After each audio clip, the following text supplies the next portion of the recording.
I own 15,000 houses. 15,000 houses. Okay. Which you give it out for rent. Yeah.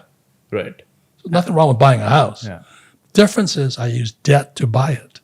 Okay. And I pay no taxes. It's not the house. It's not the stock. It's not the bond. It's not the ETF. It's your brains. So I would rather use debt and pay no taxes. So can you explain the mechanics of that in simple words for the audience? Like how do you... In 1971, this became debt. Okay. The only way it's created is somebody has to borrow money. So in your credit card, there's no money in your credit card. Right. So the moment you use your credit card, money is created. The US dollar is debt, the rupee is debt, the yuan is debt, the peso, the yen is debt. They need people to borrow money. So when I go to a bank and I say, I want to borrow $20 million, I get huge tax breaks because I'm creating money.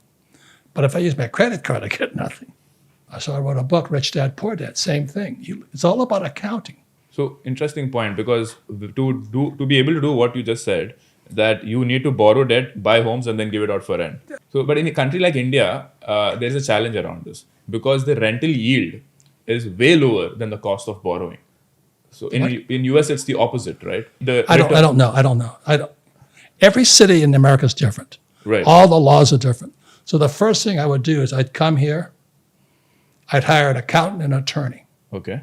and then I would evaluate your markets. Right. And then I would buy or not buy. Right. Like I don't own any property in California Right. because it's a communist state. I own nothing in New York City, communist.